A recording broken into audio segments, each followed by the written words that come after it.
Muscle Beach. 5 miles in, easy, beautiful morning.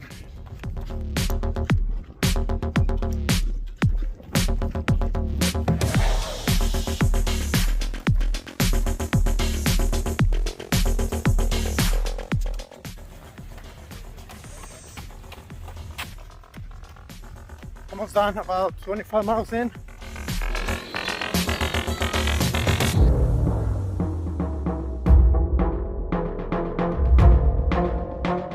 Hey, where's my little blanket, my little marathon blanket? Nobody was waiting for me with one of those.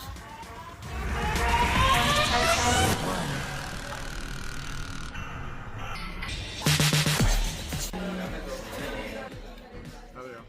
26.2, so a marathon. On the weekends, I'm doing back-to-back long runs, and I really try to put a minimum of what I'm trying to do. So today I know I wanted to do 20 miles, but I felt good. I ended up with 26 miles.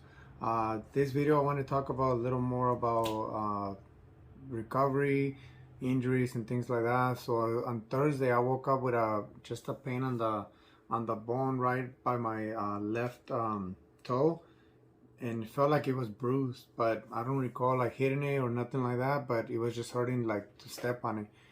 So I was working on it, putting try to ice it and just doing everything that I can. Also rolling my legs because everything's all together. And I went in on Thursday and ran 15 miles. So then on Friday I wanted to do about 5, but I just didn't want to like risk it because it was still bugging me a little bit. So I just left it alone. And then today when I ran to marathon, I was a little worried that if it was going to give me problems. But in general, like if you put in this many miles, you're gonna have to deal with it with kinks and injuries and things like that, but hopefully nothing that will put you out for weeks or longer. So you really have to just learn how to deal with them and how to like be in tune with your body and taking care of it. So that's what I wanted to say as far as injuries go. And then everything else, I want to share exactly what I took today during those 26 miles. So I got this new vest. The other one that I had, it was, I think when I bought it, I was bigger, so it was just loose and everything was fucking moving all over the place. So, thank you, Santa Claus. Got this new vest, Solomon, and it's pretty badass. I mean, it has a lot of pockets, a lot of compartments, and it comes with this flask. These are, I believe, 17 ounces, and they go, they go into your pockets. So, I always just put one of just water, nothing else. And then the other one, I fill it up with, I add BCAAs and a couple other electrolytes and things like that.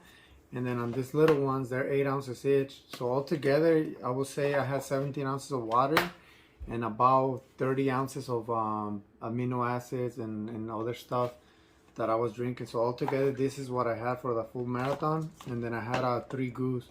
Each goo has about 100 calories. And it has amino acids too. It has sodium and things like that. But that's all I needed, 3 of these. So I don't need a lot of stuff for a full marathon.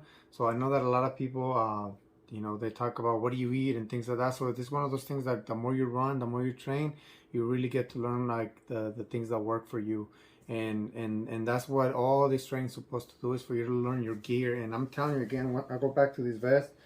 Game changer. Like, it's just you want to be able to not worry about certain things. And with my other vest, man, like I said, when I was going fast or downhills, these freaking things would pop out, and like it just didn't feel cold. It just felt like loose. This one is more my size now, and it also has a pocket on the back over here where you could put your windbreaker or any other stuff that you might take. But overall, I definitely recommend this over some other big hydration packs. Then what else?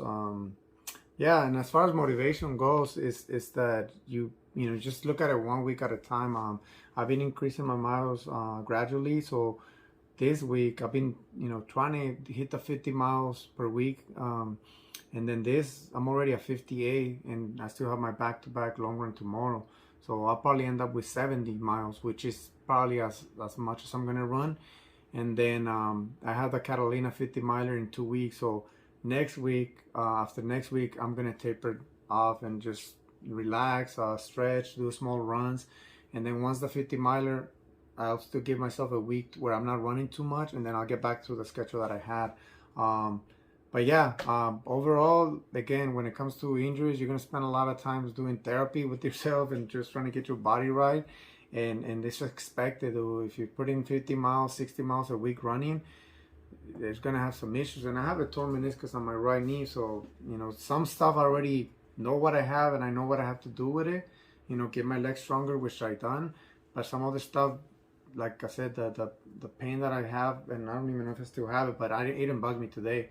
So it's more worry when like you really don't know what it is. But again, if you're doing all that, it's bound to happen. So hopefully I keep sharing some of these videos, and again, it's coming from someone that is very average, not a freaking. I always say I'm not a runner. I guess I will say I'm a casual runner, but that likes to do some long shit sometimes. But it's not, I'm not trying to win a race, not trying to do any of that. I'm just trying to get it done, and hopefully some of you guys that are new to this stuff can relate. And again, but the more you can learn is from your own self, putting in the miles and just testing out your equipment, your hydration, your calories, what works for you. What works for me might not work for you, but at least I'm giving you an idea of what's working for me. So hopefully you enjoy the video, and definitely subscribe to our YouTube channel and like the video.